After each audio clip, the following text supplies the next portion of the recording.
सभी प्यारे साथियों को राम राम नमस्कार। उम्मीद करता हूँ आप सभी बहुत ही बढ़िया होंगे और यूपी पुलिस कांस्टेबल की तैयारी भी आप काफी बढ़िया तरीके से कर रहे होंगे। लेकिन जैसे जैसे परीक्षा तिथि नजदीक आती आ रही है वैसे वैसे अभ्यर्थियों पर प्रेशर बढ़ता दिखाई दे रहा है। लगभग हर एक कैंडिडेट परेशान है कि इतने जल्दी जल्दी कैसे तैयारी की जाए, इतने कम समय में कैसे बेहतर तैयारी हो जिससे कि सिलेक्शन हो पाए। तो देखो, मैं आप सभी को एक बात कहना चाहूंगा, ये प्रेशर केवल आपके ऊपर नहीं है बल्कि जो भी अभ्यर्थी इस भर्ती में पार्टिसिपेट करने वाले हैं उन सभी अभ्यर्थियों के ऊपर ये प्रेशर है। तो सबसे पहली बात तो कि आपको अननेसेसरी सोचना छोड़ना पड़ेगा, क्योंकि आप अपना ज्यादा समय जो है सोचने में और बेकार की चीजों में दे रहे हैं। जितना समय आप सोचने में और टेंशन लेने में दे रहे हैं, इतना समय अगर आप पढ़ाई में देते हैं तो निश्चित तौर पे आपको सफलता मिलेगी।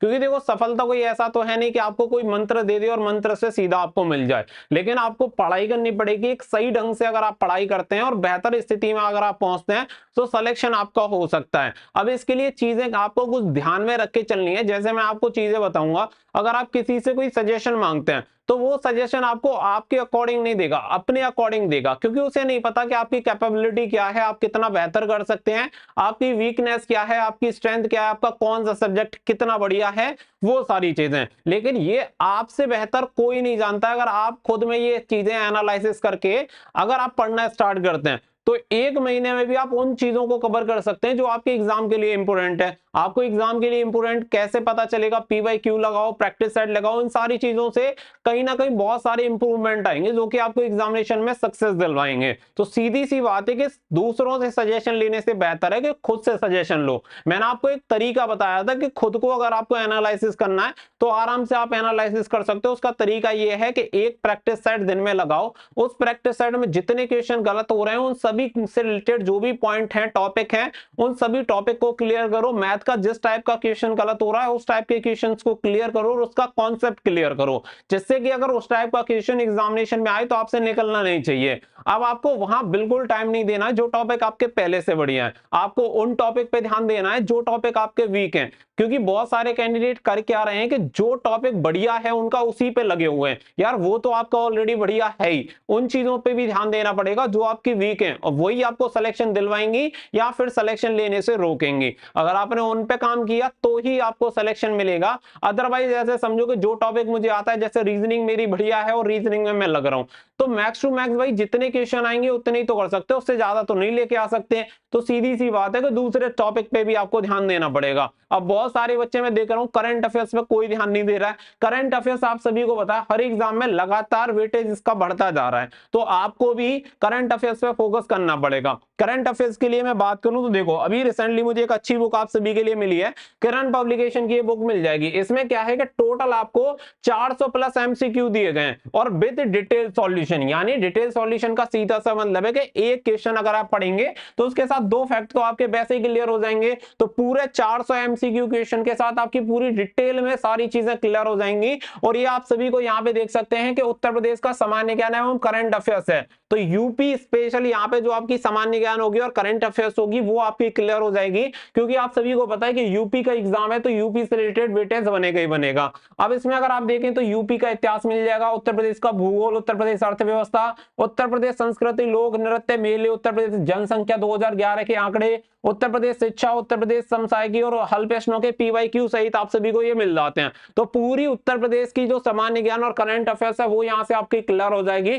तो यहाँ से वेटेज आप ऐसे समझो कि अगर यहाँ से 5 क्वेश्चन भी आपके बन गए तो सीधी सी बात है कि 10 नंबर आप सीधा सीधा यहाँ से बना ले जाओगे, जो कि आपको और कैंडिडेट से काफी ज्यादा आगे रखेगा। सेम इसी तरीके से देखो, अभिरुचि परीक्षण की अगर बात करें, आप एक बार क्वेश्चन पेपर PYQ उठा के देखना, आपको हर एक पेपर में हर एक सेट में आप सभी को संविधान से रिलेटेड क्वेश्चन देखने के लिए मिलेंगे, साथ ही में अभिरुचि परीक्षण के आपको क्वेश्चन मिलते ही मिलते हैं। अलग से कोई नहीं पढ़ रहा है, क्योंकि मैक्सिमम बच्चों को पता ही नहीं है कि ये भी हमें पढ़ना है। तो लिंक दे रखा है वीडियो के डिस्क्रिप्शन में, अगर आपको जरूरत लगती है तो आप जाके परचेज कर सकते हैं। लेकिन इस बुक के लिए तो मैं आपको सजेस्ट करूंगा ही करूंगा कि सामान्य ज्ञान उत्तर प्रदेश का एवं करंट अफेयर्स जरूर ले लेना। पूरी करंट अफेयर्स आपकी कंप्लीट हो जाएगी, साथ ही में सामान्य ज्ञान भी आपका क्लियर हो जाएगा, क्योंकि पूरा डिटेल में यहाँ पे दिया हुआ है। तो प्रैक्टिस करो डेली, जब आप प्रैक्टिस करोगे तो चीजें आपकी कहीं ना कहीं बेटर हो जाएंगी और ज्यादा ओवर थिंकिंग करना पड़ेगा आपको बंद। तो ओवर थिंकिंग मत करो, वो ज्यादा आपके लिए अच्छा है। बाकी का देखो, जब प्रैक्टिस साइड लगाओ तो प्रैक्टिस साइड में बहुत सारे लोग करते क्या है कि वहां पे ईमानदारी नहीं करते हैं। ईमानदारी का मतलब है कि क्या करेंगे, कोई क्वेश्चन मोबाइल से देख लेंगे। ये सबसे पहले जो आपकी डिस्ट्रैक्शन पॉइंट्स है ना, वो सभी आपको रिमूव करने पड़ेंगे अपने आसपास से। जैसे कि आपका मोबाइल, पढ़ते टाइम मोबाइल जितना हो सके ऑफ करके रखो, वो आपके लिए ज्यादा बेस्ट है। ऐसे में जितना समय सेव करोगे आगे के लिए उतना ही आपके लिए वो प्लस होता चलेगा। तो यहाँ पे चीजें क्या है कि देखो, सिलेक्शन लेना बहुत इजी है, लेकिन अगर आप सही तरीके से पढ़ें तो। अगर आप गलत तरीके से पढ़ रहे हैं, कोई स्मार्ट अप्रोच नहीं है, कोई तरीका नहीं है, वे उधर तरीके से आप कितना भी पढ़ लो सिलेक्शन नहीं होता।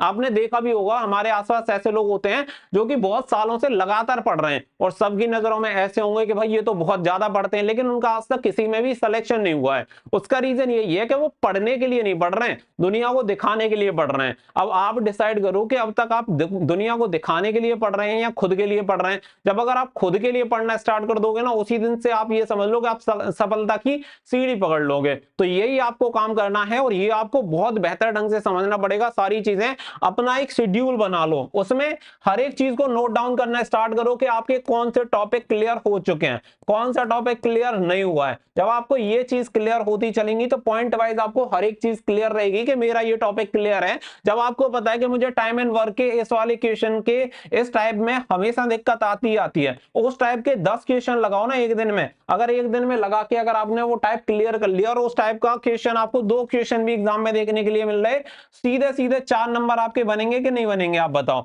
तो इस तरीके से आपको पढ़ना पड़ेगा। अपनी वीकनेस पहचानो, अपनी स्ट्रेंथ है उसे बनाए रखो, लेकिन वीकनेस पे ज्यादा काम करो और उसे स्ट्रेंथ की बराबर में लेके आओ, तो आपका काम बन जाएगा। जैसे कि मैंने कहा करंट अफेयर्स पे फोकस करके चलना।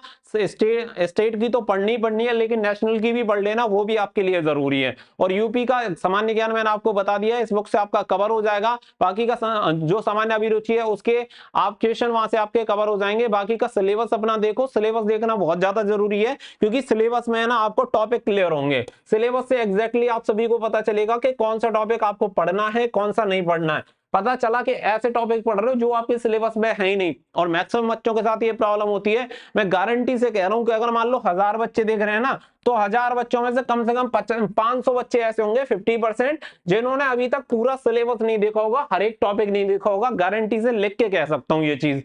तो यही कारण है कि इसी की वजह से मैक्सिमम बच्चों का सिलेक्शन होता नहीं है। तो आप अब डिसाइड कर लो कि आपको सिलेक्शन चाहिए या टाइम पास चाहिए, क्योंकि फॉर्म भरना तो बहुत आसान है। फॉर्म तो 30 लाख लोग भरेंगे, लेकिन सिलेक्शन तो भाई 60,000 का ही होना है। अब 60,000 में आपको आना है या फिर 30 लाख में रहना है, आराम से डिसाइड करो और पढ़ाई करो। तो ये आपके लिए जरूरी है, जितना समय है यूटिलाइज करो, वो बढ़िया है। फालतू की चीजों में जाना नहीं है। जो काम की चीजें उन्हें नोट डाउन करो, डिस्ट्रैक्शन पॉइंट से उन्हें दूर कर दो और एकदम फोकस होकर स्टडी करो। घंटों पे बिल्कुल मत जाओ, क्वांटिटी मैटर नहीं करती, मैटर करती है क्वालिटी। ईमानदारी से पढ़ो, भले ही 4 घंटे पढ़ो, और बिना बात के पढ़ रहे हो कोई मतलब नहीं है। वैसे टाइम पास बुक लेके बैठे हो और उसमें घंटे काउंट कर रहे हो कि मैंने 12 घंटे पढ़ाई कर ली, वो 12 घंटे आपको कोई काउंट नहीं हो रहे, ना आपको कोई भारत रत्न मिलने वाला। तो सीधी सी बात है कि वो आपके 12 घंटे आपके पास रखे की रखे रह जाएंगे, कोई फायदा नहीं है। जो बच्चा 4 घंटे क्वालिटी टाइम देके स्टडी कर रहा है वो सिलेक्शन ले जाएगा, और ये रियलिटी है, ये आपको पता भी चल जाएगा। उम्मीद कर रहा हूं कि ये जो भाषण है ना कहीं आपके काम आएगा। आज आपको भाषण लग रहा होगा, लेकिन कल जब आप सिलेक्शन ले जाओगे, क्वालिफाई हो जाओगे, तो लगेगा कि हाँ कहीं ना कहीं पहले भाषण लग रहा था, लेकिन यार बाद में सही काम आ गया। तो वही चीजें अपने अनुभव के आधार पर बोल रहा हूँ, क्योंकि जिंदगी में ये सारी चीजें झेल चुके हैं।